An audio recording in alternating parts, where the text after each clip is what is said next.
வணக்கம். ஆயுத எழுத்து நிகழ்ச்சிக்கு வரவேற்கின்றோம். இறுதிப் போட்டி நெருங்கிக் கொண்டிருக்கிறது. அரை இறுதிப் போட்டி மிகவும் நெருக்கத்தில் இருக்கிறது. இறுதிப் போட்டின்னு நான் குறிப்பிடுவது மக்களவை தேர்தலை, அரை இறுதிப் போட்டி என்று நான் குறிப்பிடுவது மாநிலங்களவை தேர்தலை. ஏறத்தாழ கூட்டணி சார்ந்த பல தெளிவுகளை மாநிலங்களவை தேர்தல், ரொம்ப விரைவில் வரக்கூடிய மாநிலங்களவை தேர்தல் கொடுக்கும் என்று நம்பப்படுகிறது. இதை பற்றி விரிவாக விவாதிக்க இருக்கின்றோம். யார் பக்கம் யார் இருக்கிறதுக்கான வாய்ப்புகள் இருக்கிறது, கூட்டணி கணக்குகள், கூட்டணி வியூகங்கள் இறுதி கட்டத்தை எட்டிவிட்டதா அப்படிங்கிற ஒரு கேள்வி ஒரு பக்கம் இருக்க, ஒரு கருத்து கணிப்பும் வந்திருக்கிறது. அந்த கருத்து கணிப்பு தேசிய கட்சிகளுக்கு தமிழ்நாட்டில் செல்வாக்கு அதிகரிப்பதாக சொல்கிறது. அதுதான் கள நிலவரமா என்பதை பற்றியும் இந்த நிகழ்ச்சியில் விரிவாக நாம் அலச இருக்கின்றோம். முதலில் இது பற்றிய ஒரு தொகுப்பினை காண்போம். நாடாளுமன்ற தேர்தலுக்கான கூட்டணி முயற்சிகளில் கட்சிகள் திசையறியாமல் திணறி முடிவெடுக்க வகையின்றி முட்டி மோதிக் கொண்டிருந்த சூழலில் நாடாளுமன்ற மேலவை தேர்தல் நெருங்கியுள்ளது. மாநிலங்களவை தேர்தல் கூட்டணிக்கான நிர்பந்தத்தை உணர்த்தியுள்ள சூழ்நிலையில் திமுக தலைவர் தேமுதிக உடனான கூட்டணிக்கு அழைப்பு விடுத்துள்ளார். இந்த இரண்டு கட்சிகளும் இணைந்தால் தவிர தமிழ்நாட்டில் மாநிலங்களவை தேர்தலில் எதிர்க்கட்சி வேட்பாளர் வெற்றி பெற வேறு வழியில்லை. இவர்கள் ஒன்றுபடாவிட்டால் ஏற்கனவே 5 சீட்டுகளை வெல்லத்தக்க பலமுள்ள அதிமுக கூட்டணி 6வது இடத்தையும் வென்றுவிட வாய்ப்புள்ளது. இதுவரை காங்கிரஸ் கட்சியோடு அல்லது பாஜகவோடு கூட்டணி வைக்கும் மாநில கட்சியே அதிக நாடாளுமன்ற தொகுதிகளை வென்றுள்ளது. ஒரு காலத்தில் காங்கிரஸ் இடத்தை தமாக நிரப்பியது. ஆனால் இத்தேர்தலில் காங்கிரஸ், பாஜக என்ற இரு தேசிய கட்சிகளையும் இரு திராவிட கட்சிகளுமே நிராகரித்துள்ள சூழல் தற்போது நிலவுகிறது. தேசிய கட்சிகள் நாளுக்கு நாள் தேய்பிரையாகிக் கொண்டுள்ளன. தமிழகத்தில் மற்றொரு மவுசு பெற்ற மாநில கட்சியாக தேமுதிக தற்போது திகழ்கிறது. கட்சிகளுக்கான நிரந்தர வாக்கு வங்கி, நிலைமைகளை அலசி அதற்கேற்ப வாக்களிப்பவர்களின் வாக்கு வங்கி என இரண்டையும் கணித்து பற்பல கருத்து கணிப்புகளும் ஆருடங்களும் அனல் பறக்கின்றன. மிக சமீபத்திய ஒரு கருத்து கணிப்போ தமிழகத்தில் அதிமுக 15 முதல் 23 இடங்கள் பெறக்கூடும் என்றும், திமுகவிற்கு 7 முதல் 13 இடங்கள் என்றும், காங்கிரசுக்கு 1 முதல் 5 இடங்கள் என்றும், மற்றவர்கள் 4 முதல் 10 இடங்கள் பெறக்கூடும் என கூறுகிறது. இந்த கருத்து கணிப்பில் காங்கிரஸ், பாஜக முறையே 17%, 16% வாக்கு வங்கி கொண்டுள்ளன என குறிப்பிட்டுள்ளதும் வியப்பளிக்கிறது. எது வெற்றி கூட்டணி? எந்த மாதிரியான கூட்டணி வாய்ப்புகளுக்கு சாத்தியம் இருக்கிறது? ராஜதந்திரத்துடன் காய் நகர்த்தி வெற்றி கூட்டணியை சாத்தியப்படுத்தும் அதிசாதுரியமான சாணக்கிய தலைவர் யார்? யாருடன் யார் சேர்ந்தால் பலமாகும்? யாருடன் யார் சேர்வது பலவீனமாகிவிடும்? கருத்து கணிப்புகள் பலிக்குமா? இதை பற்றித்தான் இந்த நிகழ்ச்சியில் விரிவாக நாம் அலச இருக்கின்றோம். இந்த நிகழ்ச்சியில் நம்முடைய இணைகிறார்கள் அகில இந்திய காங்கிரஸ் கமிட்டியின் மாநில விவகாரங்களுக்கான தேசிய ஊடக தொடர்பாளராக நியமனம் பெற்றிருக்கக்கூடிய திரு பீட்டர் அல்போன்ஸ். அவரை இந்த நிகழ்ச்சிக்கு வாழ்த்துகளோடு வரவேற்கின்றோம். நேற்றுதான் அவருடைய நியமனம் வந்திருக்கிறது. இந்த நிகழ்ச்சியில பாரதிய ஜனதாவின் மாநில செயலாளர் வானதி ஸ்ரீனிவாசன் அவர்கள் இணைகிறார். அவரை நிகழ்ச்சிக்கு வரவேற்கின்றோம். தேமுதிகவுடைய வழக்கறிஞர் திரு நமோ நாராயணன் அவர்கள் நிகழ்ச்சியில் இணைகிறார். அவரை இந்த நிகழ்ச்சிக்கு வரவேற்கின்றோம்.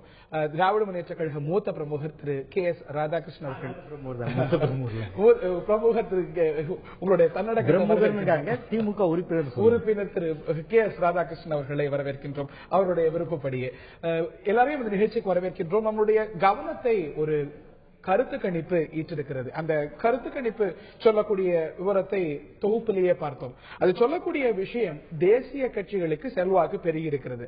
அதாவது அதிமுகவுக்கு 27% வாக்குகள் பெறக்கூடிய சூழ்நிலை இருப்பதாகவும், திமுகவுக்கு 18% வாக்குகள் பெறக்கூடிய சூழ்நிலை இருப்பதாகவும் சொல்லுகிறது. காங்கிரசுக்கு 17% வாக்குகள் கிடைக்கும் என்றும், பாரதிய ஜனதாவுக்கு 16% கிடைக்கும் என்று சொல்கிறது. சீட்டுகளை பொறுத்த வரைக்கும் அதிமுகவுக்கு 15லிருந்து 23% கிடைக்கும் என்றும், திமுகவுக்கு 7லிருந்து 3ம், காங்கிரசுக்கு 1லிருந்து 5ம் கிடைக்கிறதுக்கான வாய்ப்பு இருப்பதாக இந்த கருத்து கணிப்பு சொல்கிறது. இதை பற்றி இந்த நிகழ்ச்சியின் முதல் பகுதியில் நாம் அலசிருக்கின்றோம். திரு பீட்டர் அல்போன்ஸ் அவர்கள்ட்ட என்ன ஆரம்பிக்கணும்னு நினைக்கிறேன். 17% காங்கிரசுக்கு வாக்குகள் கிடைக்கும் அப்படின்னு இந்த கருத்து கணிப்பை சொல்கிறது.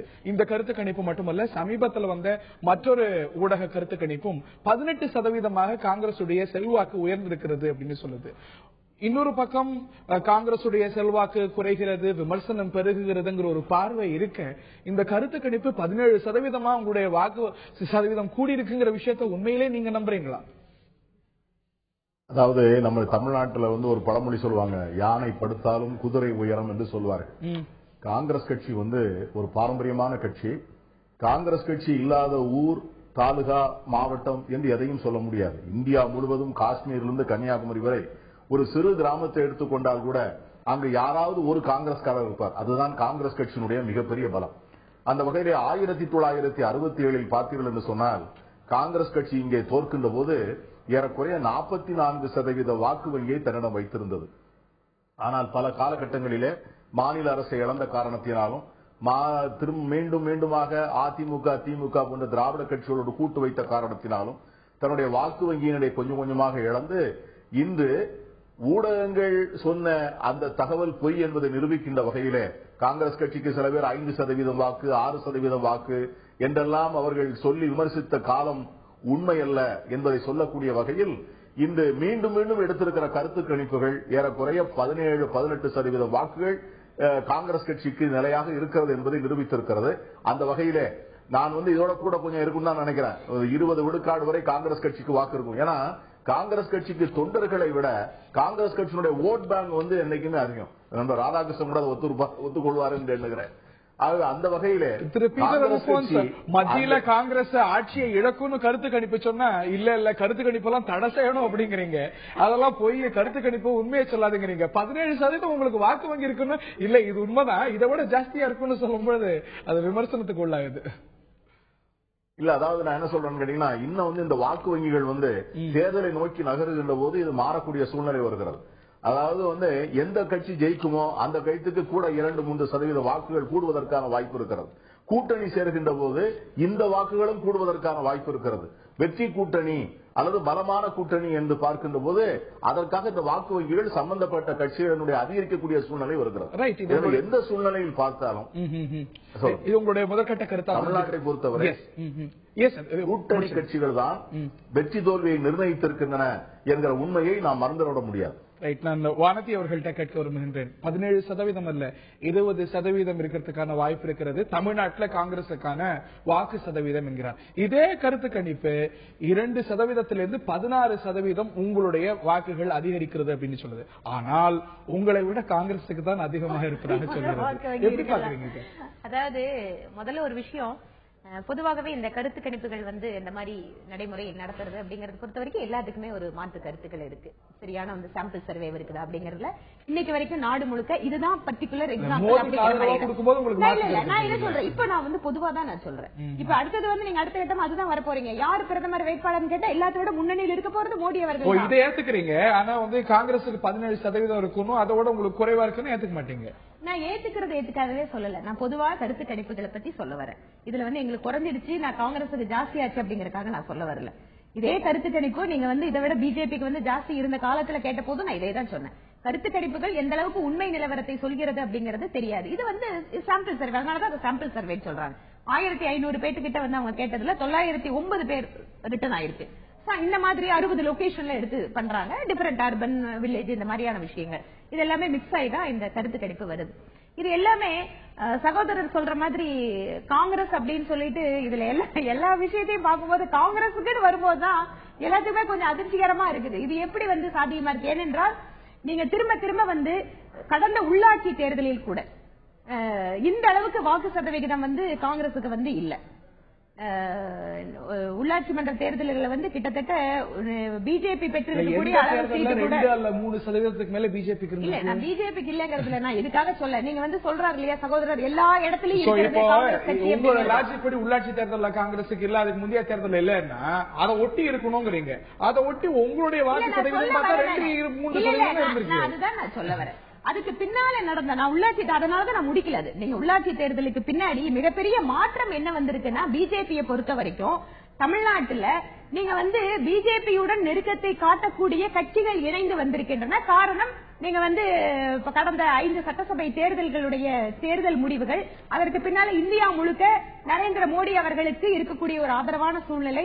இன்னைக்கும் நீங்க நாட்டுல எந்த கருத்து கணிப்பு எடுத்துட்டாலும் நரேந்திர மோடி அவர்கள் மற்ற கேண்டிடேட் விட முன்னாடி தானே இருக்காரு. அப்ப இதையெல்லாம் பார்க்கும்போது தமிழ்நாட்டில் பாஜகவினுடைய வாக்கு சதவீதம் இந்த கருத்து கணிப்பில் இல்ல. நீங்க நக்கீரனோட இதழ் எடுத்து பாருங்க, அவங்களோட சர்வே முதல் கொண்டு இந்த மாதிரி பல்வேறு குமுதம் ரிப்போர்ட், ஜூனியர் விகடன், இந்த மாதிரி பல்வேறு விதமான ஊடகங்களில் வரக்கூடிய கருத்து கணிப்புகளையும் குறிப்பிட முடியும். எல்லா கட்சிகளுமே உங்களுக்கு ஆதரவா, நரேந்திர மோடிக்கு ஆதரவா வரும்போது பாத்தீங்களா கருத்து கணிப்பே சொல்லுறது மோதியால வீசுதும், சற்று உங்களுக்கு மாற்று கருத்து இருக்கும் போது இந்த கருத்து கணிப்புடைய நடுநிலை தன்மையை நீங்க இப்பவும் சொல்றேன். ஏன் அதுக்கான காரணத்தை அதனாலதான் சொல்றேன். நீங்க பாஜகவினுடைய வாக்கு சதவீதம் இதுக்கு முன்னாடி இருந்ததை கேட்கும் போது இன்று சூழ்நிலை மாறி வருவதை மக்கள் எல்லாருமே செலக்டிவா பாக்குறீங்க அப்படிங்கறதா உண்மை. நான் திரு தேமுதிகவை சேர்ந்த திரு நாராயணன் அவர்கள்ட்ட கேட்க விரும்புகிறேன். நமோ நாராயணன். திரு நாராயணன், தேமுதிகவுக்கு 3% இன்னைக்கு வாக்கு சதவீதம் இருக்கிறது அப்படின்னு இந்த கருத்து கணிப்பு சொல்கிறது. எப்படி பார்க்கிறீங்க? தேசிய கட்சிகளுக்கு பெருகி வருவதாகவும் அதிமுகவுக்கு வெற்றி வாய்ப்புகள் அதிகமாக இருப்பதாகவும் இந்த கருத்து கணிப்பு சொல்லும். உங்களுடைய பார்வை. இது ஒரு கருத்து கணிப்பு பை CNN IBN. கருத்து கணிப்பை பொறுத்தவரை 3 விஷயம். இந்த கருத்து கணிப்பை பொறுத்தவரை first thing is it is premature. ஏனென்றால் இன்னும் அணிகள் சேரவில்லை, அதனால இது ப்ரீமெச்சூர். இரண்டாவது, கருத்து கணிப்பு அப்படின்றதுல மக்கள் தங்களுடைய உண்மையான எண்ணத்தையும் அரசியல் நிலைப்பாடையும் பிரதிபலிக்கிறார்களா அப்படின்றது ஒரு கொஸ்டின். ஏன்னா ஓட்டு போடுற போது அவங்க மனநிலையும் எக்ஸிட் போல்லையோ இல்ல இதுக்கு முன்னால் உள்ள ஒப்பீனியன் போல்லையோ அவங்க தான் செய்ய போவதையோ அல்லது செய்ததையோ உண்மையாக சொல்ல வேண்டும் என்ற கட்டாயம் கிடையாது. நாம சீக்ரெட் பேலட் சிஸ்டம் மாதிரி தான் இது. அதனால ஈவன் கடந்த அசம்பிளி எலெக்ஷன்ல கூட யாருமே ஒரு ஸ்வீப் இருக்குன்னு சொல்லிட்டு எந்த கருத்து கணிப்பும் சொல்லல. மக்கள் எல்லாரையும் they kept it close to their chest. அப்படியே தான் இருந்தது. அது மட்டும் இல்லாம மூணாவது என்னன்னா, இந்த பர்டிகுலர் கருத்து கணிப்புல இப்ப அதான் பிரிமெச்சூர்னு சொன்ன மாதிரி அவங்க தேமுதிகவுக்கு 3% கிடைக்கும் அப்படிங்கறத எப்படி பாக்குறீங்க? அது கருத்து கணிப்பு அதான். அதாவது ஒரு பானை சோத்துக்கு ஒரு சோறு பதம்னு சொல்ற சாம்பிள் இதுக்கு செட் ஆகாது. அந்த பழமொழி என்ன காரணம்னா, நேரடியா ஓட்டு போட்டவங்களோட ஓட்டுக்களை எண்ணிக்கையை கரெக்டாக ஒரு சாம்பிள் எடுத்து பார்த்தாதான் அதுல உள்ளது ஸ்டாட்டிஸ்டிக்ஸ் படி ரிசல்ட்டுக்கு ப்ரொபோர்ஷனேட்டா இருக்கும். இது அப்படி இல்ல. இது தனி ப்ராசஸ். ஒப்பீனியன் போல்ன்றது தனி ப்ராசஸ். ஓட்டு போடுதல் என்பது உண்மையான ப்ராசஸ். அதுலதான் உண்மை வெளிப்படும். சரி, நான் திரு ராதாகிருஷ்ணன் அவர்கள்ட்ட இது பற்றி பார்வையை கேட்கணும். திமுக பற்றிய கணிப்பும் வந்திருக்கிறது. திமுகவும் சில முக்கியமான கருத்துக்களை இன்று வெளியிட்டிருக்கிறது. அவற்றையெல்லாம் பற்றி விவாதிப்போம். இந்த முதல் கட்ட கருத்து கேட்கும்போது என்ன தோன்றுகிறது அப்படின்னா, அரசியல் கட்சிகள் எந்த அரசியல் கட்சிகளா இருந்தாலும் இந்த கருத்து கணிப்பு நமக்கு சாதகமாக ஒரு கருத்து சொல்லும் போது அதை வரவேற்பதும் இல்லை அப்படிங்கும் போது கருத்து கணிப்பை ஒரு வாரத்துக்கு உட்படுத்தும் தான் தொடர்ந்து பார்த்து வருகின்றோம். திரு பீட்டர் அல்போன்ஸுடைய கட்சி காங்கிரஸ் கட்சி தொடர்ந்து இந்த ஒரு கருத்து கணிப்புகளுடைய நடுநிலை தன்மை இருக்கணுமா, அதாவது தேர்தலுக்கு முன்பாக கருத்து கணிப்புகளே இருக்கணுமா நிர்வாகித்து வந்த நிலையில இதற்கு மேலும் இருக்கும், இது சரியாக இருக்கும், இதற்கு மேலும் ஆதரவு இருக்கும் அப்படின்னு சொல்லி இருக்கிறது. திராவிட முன்னேற்ற கழகத்தின் திரு KS ராதாகிருஷ்ணன் அவர்கள்ட்ட கேட்க விரும்புகின்றேன். மற்ற விவகாரங்களுக்கு போறதுக்கு முன்னாடி இந்த கருத்து கணிப்பு பற்றி உங்களுடைய கருத்தை கேட்க வேண்டியிருக்கிறது. திமுக 2ஆம் இடத்தை பிடிக்கும் அப்படின்னு இந்த கருத்து கணிப்பு மட்டுமல்ல, சமீபத்தில் வந்த வேறு சில கருத்து கணிப்புகளும் சொல்லி இருக்கின்றன. எப்படி பார்க்க? கருத்து கணிப்பே இறுதி கிடையாதுங்க. இவர் சொன்னாரு நமோனாரு, இது பெருமெச்சூர். இன்னும் காம்பினேஷன் பெர்மெண்டேஷன் அலையன்ஸ் எல்லாம் இன்னும் அணிகள் நீ ஃபார்ம் ஆகல. எத்தனை சீட்டுகள் என்னன்னு பேச ஆரம்பிக்கல.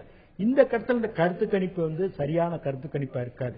நீங்களே அந்த கருத்து கணிப்புல இருக்க நீங்க பார்த்தா உங்க அந்த வீதாச்சாரம் அந்த கவுண்ட் டவுன் எல்லாம் பார்க்கும்போது வித்தியாசம் உங்களுக்கு தெரியும். இன்னைக்கு நியூயார்க் டைம்ஸ்ல பெரிய ஆர்டிகல் இன்னைக்கு வந்திருக்கு. இன்னைக்கு நியூயார்க் டைம்ஸ்ல இந்திய தேர்தலை பற்றி எழுதியிருக்காங்க. அதுல கருத்து கணிப்பு பற்றி எழுதியிருக்காங்க. கருத்து கணிப்பு பலரோட போயிருக்கு. கருத்து கணிப்பு எப்பவும் இதுக்கான பத்திரிகைகள் ஊடகங்கள் கருத்து கணிப்பு ரொம்ப ஆர்வமா இருக்கிறாங்க. அது போயிட்டு இன்னைக்கு நியூயார்க் டைம்ஸ் மெய்ப்பித்த காலங்களில் கருத்து கணிப்புகள் நான் என்ன சொல்ற காரண காரியம் சொல்றேன்னா, இது பெருமிச்சூர். எல்லா கருத்து கணிப்புகளும் உண்மையானதுல வெற்றி போனதில்லை. இன்னி காலங்கள் இருக்கு. நீ தேர்தலுக்கு போக வேண்டிய காலங்களுக்கு யார் பொய்த்தலையும் நீங்க பார்க்கணும். எல்லாமே இந்த கருத்து கணிப்பு இன்னைக்குள்ள நிலையை வச்சு கருத்து கணிப்பு இறுதிங்கிறீங்களா? நீங்க அட்லீஸ்ட் இன்றைய கட்சிகளுடைய நான் சொல்றேன், கொஞ்சம் கேட்கறது. இந்த கருத்து கணிப்பு இறுதிங்கிறீங்களா? நிச்சயமாக இல்ல. கணக்கில் எடுத்துக்க முடியாது, பரிசீலனைக்கு வராத இந்த கருத்துக்கு நாங்க 72 அப்போ கருத்து கணிப்பு கிடையாதுங்க. அன்னைக்கு பழைய காங்கிரஸ் ராஜாஜி எல்லாம் ஒரு அணியா இருந்தாங்க. திமுக தோத்து போகுனாங்க. கலைஞர் சைதாப்பேட்டை எலெக்ஷன்ல குழந்தை ராமலிங்கம் நின்னாரு. தமிழ்நாடு முழுக்க திமுக தோக்க ஜெயிச்சது. மெஜாரிட்டியில் ஜெயிச்சது. அதற்கு பிறகு பல கருத்து கணிப்புகள் வந்து பொய்த்து இருக்குது. அதனால மனோல இதுதான் வெற்றி பெறும், இதுதான் வாய்ப்பு இருக்குங்கிறதோட பொய்த்து இருக்குது. இதே இறுதி கிடையாது. நீங்க இவர் சொன்னாப்புல இன்னும் அணிகளே சேரல, எதுவும் கூட்டணி என்னாரு கூட சேரல. அது இதுதான் இறுதின்னு சொல்லிட்டு இதை ஒரு யாஸ்டிக்கா அளவுகோலா வச்சுட்டு இப்ப பேச முடியாது. இப்போ வந்து ரவுட்டர் இன்னைக்கு ஒரு புக் போட்டிருக்காங்க, ஒரு மாசம் ஆச்சு. மோனிகா பேனர்ஜி எழுதியிருக்காங்க, கருத்து கணிப்புகள் வந்து அதிகமானதை பொய்த்திருக்குதான் சொல்லியிருக்கிறாங்க. எது கருத்து கணிப்பு வந்து சரியான திசையில போகல தான் சொல்லியிருக்கிறாங்க. இந்த கருத்து கணிப்பை இறுதியை சொல்ல முடியாது. நிச்சயமா ஒரு கட்சியை வந்து விமர்சனம் பண்ண விரும்பல. யாரையும் உங்களுக்கே தெரியும் இந்த கட்சிக்கு இவ்வளவு வருது, இவ்வளவு மக்கள் செல்வாக்கு இருக்குன்னா உங்களுக்கே உங்க பார்வைக்கு விட்டுறாங்க. எந்த கட்சியை குறிப்பிடுறீங்க? காங்கிரஸ். அது தேவையில்லாத, அண்ணன் பீட்டருக்கு எனக்கு நல்ல உறவு இருக்கு. அவருக்கு என்ன தேவையில்லாம சொல்றாங்க. அவர் வந்து நான் அவர் 40 வருஷமா அவர் அரசியல பாத்துட்டு இருக்கேன். நாங்கெல்லாம் மாணவராக இருக்கும்போது அவர் பேச்சை கட்டு நாங்க அரசியலுக்கு வந்தவங்க. எங்களுக்குள்ள எது இந்த விவாதங்கள் மேடைக்கும் வந்துட்டு 2 பேரும் சண்டை போட வரல. தூண்டி விடுறீங்க, தேவையில்லாத தூண்டி விடுறீங்க. கட்சியை தான் குறிப்பிடுறேன். பொதுவா சொல்றேன். இந்த கருத்து கணிப்பு இறுதி இல்ல நான் சொல்றேன். திரு பீட்டர் அல்போன்ஸுக்கும் இல்ல நீங்களா முடிவெடுத்து நான் பொறுப்பாளி இல்ல திரு பீட்டர் அல்போன்ஸுக்கும் திரு ராதாகிருஷ்ணன் அவர்களுக்குமோ திமுகவுக்கும் காங்கிரசுக்குமோ சண்டை மூட்டி விடுவது நமது நோக்கம் அல்ல. எந்த கட்சியை குறிப்பிடுறீங்க? பீட்டர் அல்போன்ஸ் தனிப்பட்ட எனக்கு மூத்தவர். எனக்கு ஒரு காலத்துல நாங்களாம் ஒரு காலத்துல இறங்கி பணியாற்ற கூட்டு தோழமையா இருந்தோம். அதுக்காக இது தேவையில்லாத இந்த விவாதங்களையும் வினாக்களையும் வைக்காது. இது தேவையில்லாத கேள்வி அப்படின்னு நீங்க சொல்றீங்க. அதே போல பொய்த்த காலங்களை சொல்லியிருக்கீங்க. கருத்து கணிப்புகள் பொய்த்த காலங்களும் உண்டு, அது மெய்யான காலங்களும் உண்டு அப்படிங்கறத நம்ம கருத்துல கொள்ளணும். திரு பீட்டர் அல்போன்ஸ் அவர்கள்ட்ட கேட்க வரும் என்று நீங்களுமே குறிப்பிட்டீங்க. இது பிரிமெச்சூர் அப்படிங்கிறது பலருடைய பார்வையா இருக்கிறது. எல்லாருமே அதுல ஒத்து போறாங்கன்னு நினைக்கிறேன். எல்லாருமே சொல்லக்கூடிய விஷயம் கட்சி கூட்டணி இதையெல்லாம் சார்ந்து அப்படின்னு பார்க்கும்போது காங்கிரஸோடு இன்று எந்த கட்சியும் கைகோர்க்க தயாராக இல்லை. அந்த சமிஞ்சை எந்த கட்சியிடமும் வரல அப்படிங்கும்பொழுது நீங்க சொல்ற மாதிரி 17% அதுக்கு மேல உங்களுக்கு வலுப்பெறதுக்கான வாய்ப்பு இருக்கிறதுன்னு நினைக்கிறீங்களா? அதன் அடிப்படையில் இல்ல, அதாவது நீங்க வந்து காங்கிரஸ் கட்சியோடு எந்த கட்சியும் சேரலன்னு சொல்றீங்களா? எந்த கட்சியோடு எந்த கட்சி சேர்ந்து இருக்கிறது? பாரதிய ஜனதா கட்சியோட எல்லா கட்சியும் சேர்ந்து விட்டதா? பாரதிய ஜனதா கட்சி வந்து இன்னைக்கு என்ன செய்திருக்காங்க அப்படின்னு கேட்டீங்கன்னா, பல்வேறு ஜாதி சங்கங்களை அரசியல் கட்சிகளாக்கி மதத்தையும் ஜாதியையும் ஒன்றிணைக்கின்ற மிகப்பெரிய பாவ கூட்டணியை உருவாக்கி மற்ற எந்த கட்சிகளும் பாஜக என்ன மற்ற கட்சிகளுக்கும் இதே நிலைன்னு சொல்லும் போது பாஜகவோடு மதிமுக இருக்கிறது, அதிமுகவோடு சில கட்சிகள் இருக்கின்றன, திமுகவோடு விடுதலை சிறுத்தைகள் இருக்கிறது, புதிய தமிழகம் இருக்கிறது. மற்ற கட்சிகள் கிட்ட குறைஞ்சபட்சம் இந்த கட்சிகள் அப்படின்னு இருக்கிறது. காங்கிரஸோட அப்படி எந்த கட்சி குறிப்பிட முடியுங்களால? அதாவது நீங்க வந்து இன்னும் வந்து அதாவது தோழர் ராதாகிருஷ்ணன் அவர்கள் சொன்னது போல கூட்டணி கட்சிகளினுடைய பேச்சுவார்த்தைகள் வந்து இன்னும் முடிந்து விடவில்லை. அதெல்லாம் வந்து இன்னைக்கு வந்து ஊடகத்தில் சொல்லிட முடியுமா? எங்களோட இன்னார் வரப்போகிறார்கள் என்று விரைவில் பாருங்கள், பொறுத்திருந்து பாருங்கள். ஒரு பெரிய வெற்றி கூட்டணியை காங்கிரஸ் கட்சி அமைக்கிறதா இல்லையா என்பதை பொறுத்திருந்து பாருங்கள் என்றுதான் இப்பொழுது நாம் சொல்ல முடியும். ஆகவே கூட்டணி என்பது யார் எஞ்சிருக்கிறார்கள் கேள்வி. திமுக உங்களோட கூட்டணி கிடையாதுன்னு சொல்லிடுச்சு, அதிமுக கிடையாதுன்னு சொல்லிடுச்சு, பாமக கிடையாதுன்னு சொல்லிடுச்சு, பாஜக வைக்காது. அப்ப யார் வைப்பா? தேமுதிக. அதைத்தான் நான் சொல்றேன்ல, எங்களோடு யார் கூட்டணி வரப்போகிறார்கள்? ஒன்று மட்டும் நான் சொல்லுகிறேன். பாராளுமன்ற தேர்தலை பொறுத்தவரை காங்கிரஸ் கட்சியினுடைய வாக்குகள் வந்து தவிர்க்க முடியாத காக்குகள். எந்த கட்சியும் நாளைக்கு வந்து காங்கிரஸ் கட்சியோடு கூட்டணி வைக்கவில்லை என்று சொன்னால் அந்த வாய்ப்பை இழந்ததற்கு அந்த கட்சி தேர்தலுக்கு பிறகு வருத்தப்படக்கூடிய சூழ்நிலை நிச்சயம் வரும். இந்த வார்த்தைகளை நீங்கள் குறித்து வைத்துக் கொள்ளுங்கள். தேர்தலை பொறுத்தவரை, தமிழக அரசியலை பொறுத்தவரை கூட்டணி கட்சியுடைய வியூகங்கள் தான் வெற்றி தோல்விகளை நிர்ணயித்திருக்கின்றன. வாக்குகளை பெறுவதற்கு முன்னால் ஒவ்வொரு அரசியல் கட்சியும் யார் வெற்றி பெற வேண்டும் என்று பார்ப்பதை விட யார் வெற்றி பெறக்கூடாது என்பதையும் பார்க்க வேண்டும். அந்த பார்வை வந்து எல்லா அரசியல் கட்சிகளுக்கும் தேவை. அந்த வகையிலே தமிழ்நாட்டிலே யார் அதிகமான வாக்கு வங்கிகளை உள்ளடக்கிய கூட்டணியை உருவாக்குகிறார்களோ அவர்கள்தான் வெற்றி பெற்றிருக்கிறார்கள். ஏனென்றால் ஒவ்வொரு சட்டமன்ற தேர்தலிலும் நாடாளுமன்ற தேர்தலிலும் நீங்கள் வாக்கு வித்தியாசங்களை பார்த்தால் 10,000 30,000 வாக்குகள் வரை ஏறக்குறைய 25 நாடாளுமன்ற தொகுதிகளுடைய முடிவுகள் வந்து நிர்ணயிக்கப்படும். ஆகவே காங்கிரஸ் கட்சியை பொறுத்தவரை ஒன்று நிச்சயமாக சொல்ல முடியும், எந்த நாடாளுமன்ற தொகுதியிலும் குறைந்தது 1 லட்சம் வாக்குகளை பெறக்கூடிய சக்தி காங்கிரஸ் கட்சிக்கு உண்டு. ஆகவே அந்த வாக்குகளை யாரும் அவ்வளவு சீக்கிரமாக விரைவாக புறந்தள்ளிவிட முடியாது. இப்ப நீங்க பிஜேபி பாஜக என்று சொல்லுகிறீர்களே, அது அன்டெஸ்டட், அன்ப்ரூவ். இனிமேல் தான் பார்க்க வேண்டும். அந்த மோடி என்கிற பிரச்சார விளம்பர ராட்சச தந்திரத்தினுடைய வெளிப்பாடுகளை வரக்கூடிய தேர்தல் தான் சொல்ல முடியுமே ஒழிய அது இதுவரை அன்டெஸ்டட். காங்கிரஸ் கட்சியுடைய வாக்கு வங்கி அப்படி அல்ல. காங்கிரஸ் கட்சியுடைய வாக்கு வங்கி கடந்த 65 ஆண்டுகளாக நிரூபிக்கப்பட்ட வாக்கு வங்கி. ஆகவே அந்த வாக்கு வங்கியை அவ்வளவு சாதாரணமாக வேண்டாம் என்று சொல்வது அரசியல் ரீதியாக எவ்வளவு புத்திசாலித்தனமானது என்பதை எல்லோரும் சிந்தித்து பார்க்கணும். உங்களுடைய டெஸ்டட் வாக்கு சதவீதம் அப்படிங்கிறது 2%. இந்த 2% 16, 17 இல்ல அதுக்கு மேல அதிகரிக்கிறதுக்கான வாய்ப்பு இருக்குமா? சொல்வது போல அன்டெஸ்டட் தான் இல்ல இருக்கலாம். அன்டெஸ்டட் அப்படிங்கிற விஷயத்தை நான் மறுக்கல. ஏனென்று கேட்டால் நீங்க திரும்ப திரும்ப இந்த கட்சிகளுக்கான கூட்டணி வாக்கு சதவிகிதம் அப்படிங்கறது எல்லாமே கூட்டணியை பொறுத்து அமைந்திருக்கிறது. காங்கிரஸ் எந்த காலத்திலையும் தனியா நின்று இதுதான் எங்களுடைய வாக்கு சதவிகிதம் அப்படின்னு எல்லாம் எங்கேயும் ப்ரூவ் பண்ணல. அதனால நீங்க ஒட்டுமொத்தமா தேசிய கணக்கு எடுத்துன்னு சொன்னா அப்ப நாங்களும் தேசிய கணக்கு தான் எடுக்க வேண்டி வரும். நீங்க அப்படி பாத்தீங்கன்னு சொன்னா நீங்க கடந்த சட்டமன்ற தேர்தல்கள் ரொம்ப இமீடியட்டா நடந்து முடிந்த சட்டசபை தேர்தல்களில் அவருடைய வாக்கு சதவிகிதம் என்னாச்சு? நீங்க ரொம்ப அதிகமான வாக்கு சதவிகிதம் வச்சிருந்த இடத்துல கூட, தில்லி மாதிரியான இடத்துல கூட காங்கிரஸ் இன்னைக்கு சிங்கிள் டிஜிட்ல எம்எல்ஏக்களை பெறக்கூடிய சிச்சுவேஷன் இன்னைக்கு உருவாயிருக்கு நாட்டுல. அதனால அரசியல்ல வாக்கு வங்கி அப்படிங்கிற விஷயம் என்னைக்குமே ரொம்ப நிலையான விஷயமா இருந்தது இல்ல. நீங்க ஒரு தேர்தலில் அமோக வெற்றி பெற்ற கட்சி அடுத்த தேர்தலில் காணாமல் போன சூழ்நிலை இங்க உருவாயிருக்கு. தமிழ்நாட்டிலேயே நாம் அதை பார்த்திருக்கோம். அதனால இன்று இருக்கக்கூடிய சூழ்நிலையில் தமிழகத்தை பொறுத்த வரைக்கும் தனியா எடுத்துட்டு கூட பார்த்தோம்னு சொன்னா காங்கிரஸோடு கூட்டணி வைப்பதற்கு எந்த ஒரு கட்சியுமே நீங்க சொன்ன மாதிரி இன்று தயாராக இல்லை. அதற்கான பேச்சுக்களோ அதை பத்தின அறிகுறிகள் எதுவுமே இல்லை. ஆனால் அதற்கு மாற்றாக பாரதிய ஜனதா கட்சியின் பக்கம் நெருங்கி வருவதற்கான சாத்தியக்கூறு இருக்கக்கூடிய கட்சிகள் இன்றைக்கு அதிகரிச்சிருக்கு. நாங்க முன்னாடியே சொல்லியிருக்கோம். முந்தா நாள் சந்திப்புல மாநில தலைவரே சொல்லியிருக்காரு மதிமுக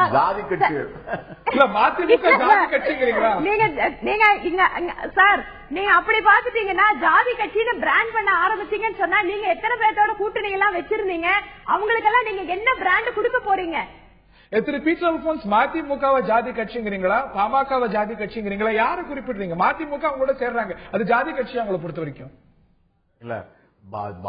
மதிமுக பொறுத்தவரை அது ஒரு நிராகரிக்கப்பட்ட கட்சி. அது அதிமுக கூட்டணியிலிருந்து நிராகரிக்கப்பட்டு அவர்களுக்கு என்ட்ரியே மறுக்கப்பட்டு ஈவன் நேருக்கு நேர் சந்திப்பு கூட மறுக்கப்பட்ட கட்சி. திராவிட முன்னேற்ற கழகத்தால் நிராகரிக்கப்பட்ட கட்சி. அது காங்கிரஸ் கட்சியோடு சேர முடியாது. இப்ப நாங்களே வைக்க வந்தாருன்னு வச்சுங்க, நாங்க ஏற்றுக்கிட முடியுமா?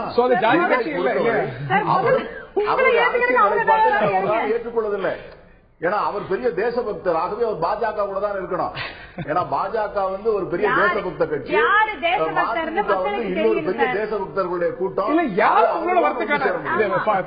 பாஜக சொல்கிறது இவங்க எல்லாம் எங்களோட கூட்டணி பேச்சுவார்த்தையில் இருக்காங்க. காங்கிரஸ் யாரோட பேசிட்டு இருக்கு? யார் யார் உங்களோட வரத்துக்கு தயாரா இருக்கிறாங்க? நாங்க இந்த பேசுறத வெளியே சொன்னாலே கூட்டணியை நாங்க அதை எப்பொழுது சொல்ல வேண்டுமோ அப்பொழுது சொல்லுவோம். அந்த கட்சியில ஊடகத்தின் மூலமாக சொல்ல முடியாது. ரைட். நான் இந்த தருணத்தில் திரு நாராயணன் அவர்கள்ட்ட கேட்க வேண்டிய சில கேள்விகள் இருக்கிறது. திரு கே.எஸ். ராதாகிருஷ்ணனும் திரு கருணாநிதி அவர்கள் சில முக்கியமான கருத்தை சொல்லியிருக்கிறார். தேமுதிகவின் திரு நமோ நாராயணன் அவர்கள்ட்ட நான் கேட்க விரும்புகின்றேன். பிஜேபி உங்களோட பேசுது அப்படின்னு சொல்லப்பட்டது, திமுக உங்களோட பேசுறதா சொல்லப்படுது, திமுக உங்களை வரவேற்கிறது, காங்கிரசும் உங்களோட பேச்சுவார்த்தையில் இருப்பதாக சொல்லப்படுகிறது. இந்த நிலையில மாநிலங்களவை தேர்தலும் வருகிறது. ஒரு பொதுவான பார்வை இருக்கிறது, ஒரு சில அரசியல் நோக்கர்கள்ட்ட அந்த பார்வை இருக்கிறது. தேமுதிக அந்த மாநிலங்களவை சீட்டை குறிவைக்கிறது. அப்படியா? தேமுதிக அதை பத்தி இன்னும் முடிவு எடுக்கல. முடிவு எடுத்திருந்தா அது ஊடகங்களுக்கும் பொதுமக்களுக்கும் நேரடியாக தெரிய வரும். அதனால உங்களுடைய இந்த கொஸ்டின் கூட ப்ரீமெச்சூர்னு நான் ப்ரீமெச்சூராங்கிற ஒரு கேள்வியும் எழுது. காரணம் என்னன்னா இன்னைக்கு திமுக தலைவர் கருணாநிதி கூட தேமுதிக விரும்பினால் இல்ல அதுக்கான ஒரு சூழல் ஏற்பட்டால் திமுகவுடைய கேண்டிடேச்சர் பின்வாங்கப்படுறதுக்கான சூழ்நிலை பற்றியும் குறிப்பிட்டிருக்கிறார். ஆனால் அதிகமாக பாதிக்கப்படும். ராஜ்யசபா சீட்டு பெறத்துக்கு தேமுதிக விரும்புகிறது. அதை நோக்கி அதுவும் இந்த கூட்டணி பேச்சுவார்த்தையில ஒரு அம்சமா இடம்பெறுகிற ஒரு எண்ணம் இருக்கிறது இல்லைங்கிறீங்களா? நான் இதை பத்தி எப்படி சொல்லணும்னா, கூட்டணியை பற்றி, கூட்டணியில தேமுதிகவோட நிலைமை பத்தி, அது என்ன நிலைப்பாடு எடுக்க போகுதுன்றத பத்தி தேமுதிக தவிர மற்ற எல்லா கட்சிகளும் பேசிட்டு இருக்கிறாங்க. தேமுதிக மட்டும் நாங்க பேசல. ஆனா சரியான நேரத்தில் சரியான முடிவை நாங்கள் எடுப்போம். அவசரப்பட அவசியம் இல்லை. இதோட ஒரு டிப்ளமேட்டிக் ஆன்சர் அதற்கு வராது. நான் திரு ராதாகிருஷ்ணன் அவர்கள்ட்ட கேட்க விரும்புகின்றேன். அதாவது முதல்ல தேமுதிக வந்தா மகிழ்ச்சி அப்படின்னு கருணாநிதி சொல்கிறார், அதை வழிமொழிகிறார் திரு மு.க. ஸ்டாலின். அதற்கு பிறகு அழகிரி ஒருவாறு கருத்து சொல்ல அதற்கு கண்டனம் பதிவு செய்யப்படுகிறது. இன்னைக்கு அதாவது கேண்டிடேட்டை பின்வாங்கறதுக்கான ஒரு சூழ்நிலை பற்றியும் திரு கருணாநிதி பேசுறார். அப்படிங்கும்போது ஒரு பதற்றம் கலந்த ஒரு எதிர்பார்ப்போடு திமுகவுக்கு எந்த பதட்டம் இல்லை. நாங்க சந்திக்காத ஏற்ற இறக்கங்கள் எதுவும் கிடையாதுங்க. நீங்க பதட்டம் சொல்ல, எங்களுக்கு பதட்டப்பட வேண்டிய அவசியம் இல்ல. தேமுதிகவை அதீதமாக எதிர்பார்க்கிறதா? அந்த தேமுதிகவை அதீதமாக எதிர்பார்க்கிறதா?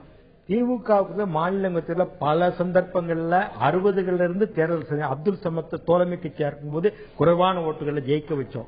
அதற்கு பிறகு டி.ஆர். பாலு, வை கோபாலசாமி, இன்னைக்கு வைகோ, அன்றைக்கு வை கோபாலசாமி திமுக இருக்கும்போது ஓட்டு கிடையாது, வெற்றி பெற்றார் 80களில் 2 தடவை டி.ஆர். பாலு, கடந்த தடவை கனிமொழி. அதனால எங்களுக்கு இங்க தலைவருக்கு தெரியுங்க எப்படி வெற்றி வைக்க வைக்கணும்னு தெரியும். இன்னைக்கு தேமுதிகவுரை நாங்க அழைக்கிறோம்னா அவர் இன்னைக்கு இருக்க ஆளுங்கட்சி அதிமுக ஜெயலலிதாவினால பாதிக்கப்பட்டிருக்காங்க. இரண்டாவது அவங்களுடைய சட்டமன்ற உறுப்பினர்களுக்கு தேவையில்லாம இவங்க இழுத்திருக்கிறாங்க. இந்த ஒரு பதட்டமான சூழ்நிலை நான் சொல்ல மாட்டேன். அவங்களுக்கு ஒரு சிக்கல் இருக்கு. இந்த சிக்கல்ல திமுகவோட இணைஞ்சு போகலாமே அங்கிற நோக்கத்தான் தலைவர் கால் கொடுத்தாரு. இதான் நோக்கம். இங்க அவரு கேப்டன் முடிவெடுக்க வேண்டியது, அவங்க தான் முடிவெடுக்க. இத்தனை சமயங்களும் திமுக நீ ஒரே பாலை அது எல்லாருமே சொன்னாங்க. இது ஆல் இந்தியா மட்டும் இல்லைங்க, எல்லா இடங்களிலும் ஒரு கட்சினா கூட்டணி ஃபார்ம் பண்ணும்போது 4 கட்சியில இணைச்சி கொண்டு போறதுதான் ஒரு முக்கியமான பிரதான கட்சியின் நோக்கமா இருக்கும். அந்த அடிப்படையில் ஒரு கால் கொடுக்குறாங்க. இது தவறே கிடையாது. இது ஆதிகால வரலாற்றிலேயே இருக்கு, தேர்தல் காலத்தில் இருக்கிறது தான். இது புதுசா கிடையாது. ஆர்வத்தை துளி கூட தேமுதிக ஒரு அதிகாரப்பூர்வமா ஆர்வம் இல்லைன்னு சொல்லி அவங்க ஏதாவது ஆர்வம் இல்லைன்னு சொல்லியிருக்காங்க.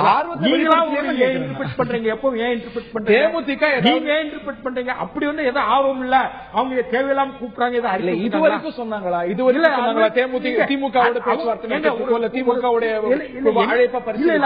அவங்க என்ன சொல்றாங்கன்னு ஒரு கணக்கு ஒரு அழைக்க வேண்டிய பொறுப்பு என் கடமை இருக்கு. மூத்த தலைவர் அழைச்சிருக்காரு. ஒரு வலுவான கூட்டணி தமிழ்நாட்டில் அமையணும். பல்வேறு பிரச்சனைகள் நாட்டில் இருக்குது. ஈழத்தமிழர் பிரச்சனை, மீனவர் பிரச்சனை, காவிரி பிரச்சனை எல்லாம் தீர்க்கக்கூடிய வலுவான கூட்டணி அமையணும். டெல்லிக்கு நாடாளுமன்ற உறுப்பினர் போகணும். அதுக்கு வலுவான அணி அமைக்கணும். தலைவர் மூத்த தலைவர்கள் கூப்பிடுறாரு. இதுல முடிவெடுக்க வேண்டியது கேப்டனா இருந்தாலும் எங்களுக்கு அழைக்கிறதுல ஒரு தப்பு இல்ல.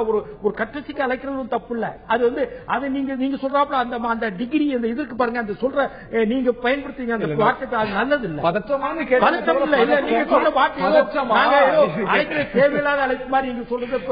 நாங்க தோழமைக்கு மூத்த தலைவர் இந்த மாதிரி ஒரு காலத்தில் நெருக்கமா இருந்தாரு விஜயகாந்த். திராவிட முன்னேற்ற கழகத்துக்கு நெருக்கமா இருந்தாரு. அவர் நடிகர் சங்க தலைவராக இருக்கும்போது தலைவரை கூப்பிட்டு பல்வேறு பாராட்டுகள் நடத்துறாரு. இந்த அடிப்படையில நாங்க கூப்பிட்டுருக்கோம். திமுகவை பொறுத்தவரை எந்த பார்த்து எங்களை எமர்ஜென்சில நாங்க அழிஞ்சு போகணும்னு நினைச்சாங்க. அதுக்கப்புறம் ராஜீவ் படுகொலை அழிஞ்சு போகணும்னு நினைச்சாங்க. எம்ஜிஆர் பிரியும் போது அழிஞ்சு போகணும்னு நினைச்சாங்க. பிறகு வைகோ பிரியும் போது இந்த கட்சி இல்லைன்னாங்க. அதுக்கு பிறகு திமுக எங்க தலைவருடைய டிஎம்கே டேக் இட் பாரு. அது மாதிரி எந்த சூழ்நிலை திமுக பேசிட்டுங்க. எங்க தலைவருடைய பிரச்சாரம் தமிழ்நாடு இருக்குது. எங்களுக்கு எந்த விதமான கவலை இல்ல. நாங்க அப்படிங்கிறாங்க. நான் உங்கள்ட்டையும் கேட்கிறேன், அதே பதற்ற ஆங்கில தான் கேட்கிறேன். திமுகவும் தேமுதிகவும் இணைஞ்சிருங்கிற பதற்றம் உங்களுக்கு இருக்கும் இல்லைங்க? அந்த பதற்றம் எல்லாம் எதுவுமே இல்லாம தான் சொல்றோம். நாங்க ரொம்ப கூலா தான் இருக்கிறோம். நீங்க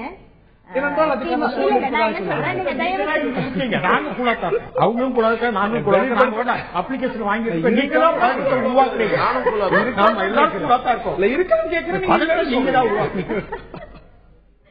இருக்கான்னு கேட்கும்போது நீங்க தெளிவுபடுத்துறீங்க. அவ்வளவுதான். அதாவது திராவிட முன்னேற்ற கழகம் சட்டசபை தேர்தலின் போது, நீங்க ஏற்காடு சட்டசபை தேர்தலின் போது, இடைத்தேர்தலின் போது நீங்க அனைத்து கட்சிகளுக்கும் தலைவர் அழைப்பு விடுத்தார். அதனால நீங்க அந்த கட்சியினுடைய அதே மாதிரி நோக்கத்தோட அப்படியே பாஜகவை பார்க்க வேண்டிய அவசியம் இல்லை. இல்ல நான் அதை கேட்கல. தேமுதிகவும் திமுகவும் இப்ப இணையது அப்படின்னு சொல்லப்படுது. நான் சொல்றேன், இது கூட்டணி அப்படிங்கறது எல்லாமே யாருமே இந்த நேரத்தில் இந்த பேச்சுவார்த்தை இந்த உறுதியோடு தொடங்கியது இல்லது நடந்தது அல்லது முடிவானது அப்படிங்கறது எல்லாமே அதிகாரப்பூர்வமாக அந்தந்த கட்சியினுடைய தலைவர்கள் அறிவிப்பார்கள். அது வரைக்கும் யூகத்தின் அடிப்படையில் அப்படிங்கிற விஷயம் தான் எல்லாமே பேச்சுவார்த்தைக்கு இருக்கும். இல்லைன்னா கிடைக்கக்கூடிய தகவல்களின் அடிப்படையில் அப்படின்னு சொல்லிதான் ஊடகங்கள் சொல்லிட்டு இருக்கு. ஆனா இன்னைக்கு ஸ்டேஜை பொறுத்த வரைக்கும் இது நாங்களே சொல்றோம். அதிகாரப்பூர்வமாக நேற்று கூட்டணியை பற்றிய பேச்சுக்கள் துவங்கியது. நீங்க வந்து கொங்குநாடு மக்கள் தேசிய கட்சி கிட்டத்தட்ட போன முறை நாடாளுமன்ற தேர்தலில் ஒவ்வொரு தொகுதியிலுமே 1,00,000க்கு அதிகமாக வாக்குகளை வந்து கிட்டத்தட்ட 6-7 தொகுதிகளை பெற்றக்கூடிய அந்த கட்சியோடு பேச்சுவார்த்தை இருந்தது.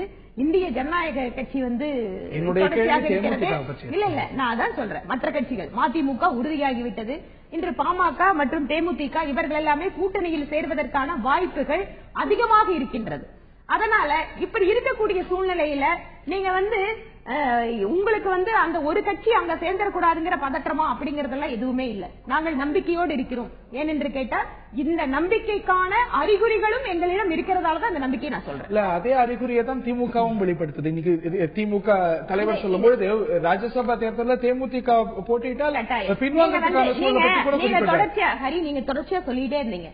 திராவிட முன்னேற்ற கழகத்தினுடைய தலைவர் தேமுதிகவை ஒட்டி சொல்லக்கூடிய ஒவ்வொரு வார்த்தைகளும் அவர்கள் கொடுக்கின்ற பேட்டிகள் எல்லாமே வரிசையா சொல்லிட்டு வந்துட்டு பாத்துட்டே தான் இருக்கிறீங்க. நீங்க சொன்ன மாதிரியே தேமுதிக அதுக்கான ரியாக்ஷன் அப்படிங்கறதும் எதுவுமே இல்லாதப்போ நிச்சயமா பொன் ராதாகிருஷ்ணன்ல இருந்து இலகணேசன்ல இருந்து எல்லாருமே கூட தான் தேமுதிகவுடைய கூட்டணி பத்தி பேசுறாங்க. நான் என்ன சொல்றேன் நீங்க திரும்பவும் அவரோடவே நேர்ல சந்திச்சு எங்களுடைய தலைவர்கள் பேச்சுவார்த்தை நடத்தி இருக்காங்க. அதிகாரப்பூர்வமா பேச்சுவார்த்தை தொடங்கி அதிகாரப்பூர்வம் அப்படிங்கற சொல்ல வரல. நீங்க அந்த பக்கம் அது எதுவுமே இல்லாதப்ப குறைஞ்சபட்சம் நீங்க இதைவா நீங்க வந்து பாத்துட்டு நான் என்ன சொல்றேன். ஆமா நிச்சயமாக அது வந்து ஊடகங்களுக்கே வந்து அவங்க நீங்க வந்து சொல்ற விஷயங்கள் பாத்தீங்கன்னா நேரடியாக பேசி இருக்கிறார்கள் அப்படின்னு சொல்றத தலைவர்களே சொல்லியிருக்காங்க. திரு பீட்டர் அல்போன்ஸ் அவர்கள்ட்ட போறதுக்கு முன்னாடி திரு நமோ நாராயணன் அவர்கள்ட்ட தான் கேட்க விரும்புகின்றேன். திரு நாராயணன், இப்போ பாமக, தேமுதிக, பாஜக இவற்றையெல்லாம் ஒரு அணியில இணைக்கிறதுக்கான முயற்சி தமிழறிவு மணி உள்ளிட்டோர் செஞ்சிட்டு இருக்காங்க. தேமுதிக பாமக இருக்கக்கூடிய அணியில இருக்கிறதுக்கான சூழல் இருக்கிறதா, இல்ல அது சார்ந்த ரிசர்வேஷன்ஸ் இன்னும் இருக்கிறதா தேமுதிக? அந்த மாதிரி எங்க கட்சியில இருந்து யாரும் எப்பவும் சொல்லல. இது வந்து மற்றவர்கள் யாரோ அவங்கவுங்களுக்காக பேசிக்கிறாங்களே ஒழிய இதுவரை அப்படி அதிகாரப்பூர்வமாகவோ ஈவன் அதிகாரப்பூர்வமற்றதாகவோ எந்த விதமான செய்தியும் வரவில்லை. பாமக இருக்கக்கூடிய அணியில தேமுதிக இடம்பெறத்துக்கு எந்த தயக்கமும் தேமுதிக கிடையாது, அப்படிதான். அது கட்சி எப்போ தேவைப்படும் போது சூழ்நிலைக்கு தக்கபடி முடிவெடுப்பார்கள். இது இந்த क्वेश्चन வந்து ஹைபோதெட்டிக்கல். இந்த டிபேட்ல எல்லா क्वेश्चनுமே ஹைபோதெட்டிக்கல் क्वेश्चन தான். அந்த அடிப்படையில் பார்த்தா நீங்க இல்ல இந்த டிபேட்ல இருந்து எல்லாமே இது பாத்துட்டீங்கன்னு சொன்னா கூட்டணி பொறுத்த வரைக்கும் 24 மணி நேரம் என்பதே அதிகமான நேரம்னு சொல்லுவாங்க. அதுதான் தமிழகத்தை பொறுத்த வரைக்கும் நீங்க இங்க வந்து பல்வேறு விதமான நீங்க மற்ற ஸ்டேட்டை வந்து அப்படியே உடனே இங்க கம்பேர் பண்ணிட முடியாது. இங்க வந்து நிறைய கட்சிகள் உண்டு, ஒவ்வொரு கட்சிக்கும் ஒரு தாக்கம் உண்டு. அதனால நீங்க வந்து இந்த கூட்டணி பேச்சுவார்த்தை கூட்டணி அணிகள் இது எல்லாமே நாட்கள் நெருங்க தான் முடிவாகுமே தவிர ஒரு இறுதி வடிவத்துக்கு வருமே தவிர இப்பவே உட்காந்துட்டு இங்க அங்கயா இங்கயா அப்படிங்கறதெல்லாம் பேசிட்டு சொல்ல முடியாது. கேள்விகள் கேட்கும்போது பொருத்தமான கேள்விகள் அல்ல அப்படின்னு ஒதுக்கி தள்ள முடியாது. இந்த நிலையத்தில் பீட்டர் அல்போன்ஸ் அவர்கள்ட்ட தான் கேட்க விரும்புகிறேன். திரு கருணாநிதி அவர்கள் ஒரு முக்கியமான விஷயத்தை சொல்லியிருக்கிறார். காங்கிரஸ் உடைய ஆதரவை ராஜ்யசபா தேர்தலில் கோரவில்லை அப்படிங்கிற ஒரு வாசகத்தை சொல்லியிருக்கிறார். அப்படின்னு இருக்கும்பொழுது திமுக தன்னுடைய அதே நிலைப்பாட்டில் தான் உறுதியாக இருக்கிறது, காங்கிரஸோடு சேருவதில்லை அப்படிங்கிற ஒரு நிலைப்பாட்டை தான். ஆக அந்த ஒரு வாய்ப்பு உங்களுக்கு குறைஞ்சிட்டு வருதா புரிஞ்சுக்கலாமா? அதாவது நான் வந்து திராவிட முன்னேற்ற கழகத்தினுடைய தலைவர் கலைஞர் அவர்கள் இந்தியாவினுடைய மூத்த அரசியல் தலைவர்கள் ஒருவர். ஆகவே அவர் சொன்ன வார்த்தைகளை குறித்து நான் வந்து கருத்து சொல்வது வந்து எவ்வளவு தூரம் பொருத்தமாக இருக்கும் என்று எனக்கு தெரியவில்லை. ஆனால் இதுவரை கோரவில்லை என்று சொல்லியிருக்கிறாரே ஒழிய இனிமேல் கோர மாட்டோம் என்று அவர் சொல்லவில்லை. ஏனென்று சொன்னால் கடந்த மாநிலங்களவை தேர்தலிலே கூட நாங்கள் வந்து திராவிட முன்னேற்ற கழகத்தினுடைய வேட்பாளர் செல்வி கனிமொழி அவர்களுக்கு திருமதி கனிமொழி அவர்களுக்கு காங்கிரஸ் கட்சி மனம் வந்து வாக்களித்து அவர்களை மாநிலங்களவை அனுப்புவதற்கு ஒரு மிகப்பெரிய காரணமாக இருந்தது என்பதை யாரும் மறந்துவிட முடியாது. கடந்த காலங்களிலே திராவிட முன்னேற்ற கழகமும் காங்கிரஸ் கட்சியும் பல்வேறு நெருக்கடியான சூழ்நிலைகளில் கூட ஒருவருக்கொருவர் பல்வேறு நெருக்கடிகள் இருந்த நேரத்திலும் கூட நாங்கள் கூட்டணியை தூக்கி பிடிப்பதிலே உடன்பாடோடு இருந்திருக்கிறோம். ஆகவே இன்று நாங்கள் உறவில் இல்லை என்று சொன்னாலும் கூட நாங்கள் மதிக்கக்கூடிய கட்சி திராவிட முன்னேற்ற கழகம் என்றும் மதிக்கக்கூடிய தலைவர் கலைஞர் என்பதிலும் எங்களுக்கு மாற்று கருத்து இல்லை. ஆனால் இந்த தேர்தலை பொறுத்தவரை சகோதரி வானதி சொன்னதிலே எனக்கு ஒரு மிகப்பெரிய பயம் என்ன வருகிறது என்று சொன்னால், தேர்தல் அவசரங்களிலே நிர்பந்தங்களிலே தேர்தலில் வெற்றி பெற வேண்டும் என்பதற்காக தேசிய கட்சிகள் அல்லது மாநிலத்தில் அங்கீகாரம் பெற்ற பெரிய கட்சிகள் சில நிர்பந்தங்களுக்காக சில ஜாதிய அமைப்புகளை ஆதரிப்பது என்கிற முடிவெடுத்து விட்டால் தமிழகத்தினுடைய எதிர்கால அரசியல் வந்து ஒரு மிகப்பெரிய அபாயத்திற்குள் தள்ளப்படும். ஏனென்றால் தமிழகத்திலே வந்து ஜாதி சங்கங்கள் ஒரு வலுவாக தேர்தல் களத்திற்குள் வருவார்கள் என்று சொன்னால் எல்லோராலும் அந்த ஜாதிகள் வலுவாக இருக்கின்ற இடங்களிலே நிச்சயமாக அவர்கள் கணிசமான வாக்குகளை பெற முடியும். ஆனால் அதனால் என்ன சூழ்நிலை ஜாதிய கட்சிகள் எந்த கட்சியை குறிப்பிடுறீங்க நீங்க சொல்லுங்களேன்.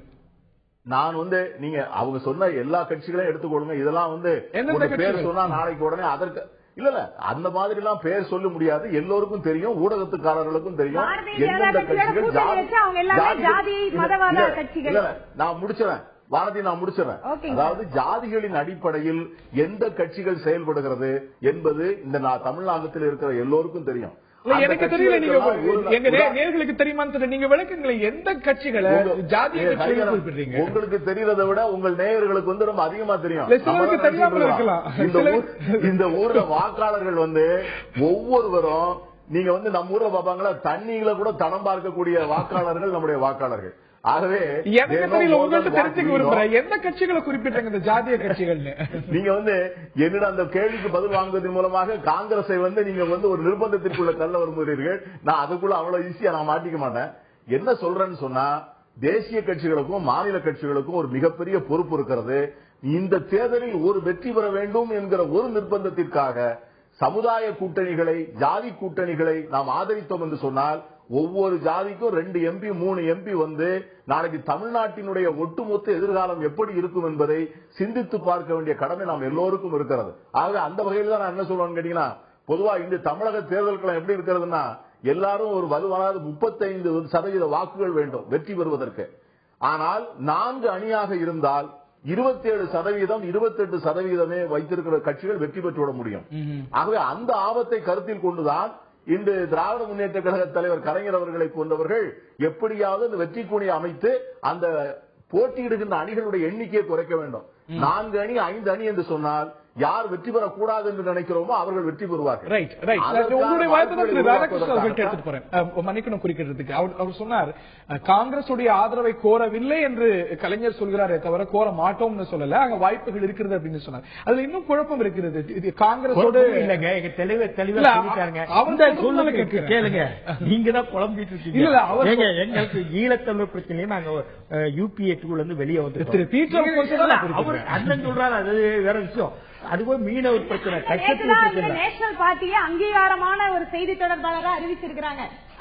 அதனால அண்ணன் சொல்றதுங்கிறது கட்சியோட கருத்துதான். என்ன அப்படிப்பட்ட சூழ்நிலை நாங்க இன்னைக்கு கூட்டணியில கூட இல்ல, UPA இருந்து வெளியே வந்துட்டோம். இன்னைக்குள்ள சூழ்நிலை அங்க காங்கிரஸோட கூட்டணி இல்ல. அது அண்ணனுடைய விருப்பமா இருக்கும், அண்ணனுடைய நம்பிக்கையா இருக்கும். எங்க தலைவர் இன்னைக்கு என்ன சொல்லியிருக்கிறாரு, கூட்டணி இல்ல, சேர மாட்டோம்னு சொல்லியிருக்கிறாரு.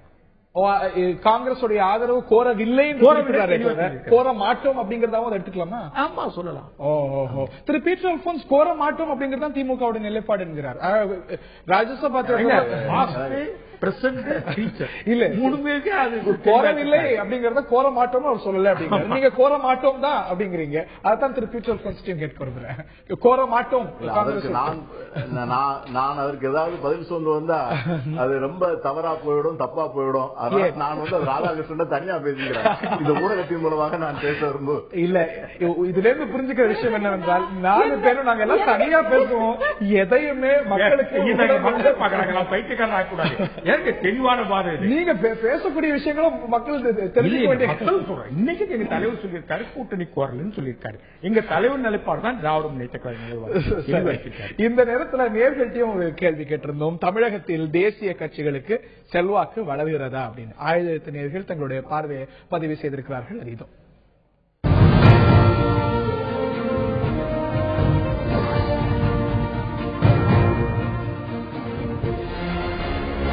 தமிழகத்தில் தேசிய கட்சிகளுக்கு செல்வாக்கு வளர்கிறதாங்கிற கேள்விக்கு ஆம் என்று 48% தெரிவித்திருக்கிறார்கள், இல்லை என்று 23% தெரிவித்திருக்கிறார்கள். அது கூட்டணியை பொறுத்தது, கூட்டணியை பொறுத்துதான் இந்த தேசிய கட்சியுடைய செல்வாக்கு நிர்ணயிக்க முடியும் என்று 29% தெரிவித்திருக்கிறார்கள். தேசிய கட்சிகளுடைய செல்வாக்கு வளர்கிறது என்று 48% இல்லை, வளரவில்லை, அப்படியே தான் இருக்கிறது என்று 23% கூட்டணியை பொறுத்தது என்று 29% தெரிவித்திருக்கிறார்கள். நான் திரு நாராயணன் அவர்கள்ட்ட கேட்க விரும்புகின்றேன். காங்கிரஸ் இது பற்றி உங்களுடைய பார்வையை தெரிஞ்சுக்கிறேன். அதே போல காங்கிரஸ், பிஜேபி, திமுக ஆகிய இந்த 3 கட்சிகளோடையும் நீங்க பேச்சுவார்த்தையில் இருப்பதாக சொல்லப்படுகிறது. நீங்க அது ஹேசியம்னு சொல்லலாம், ஆனால் அதுதான் பொதுவா நம்பப்படுகிறது. ஆனால் இந்த 3 கட்சிகளுமே ஐடியாலஜிக்கலா வெவ்வேறு கட்சிகள். 3 கட்சிகளோடையுமே நீங்க பேசிட்டு இருக்கீங்க, வாய்ப்புகள் அணுகிட்டு இருக்கீங்க. அப்படிங்கும் பொழுது கொள்கை அடிபட்டு போய் வாய்ப்புகளும் ஆதாயமும் தான் பார்க்கப்படுது.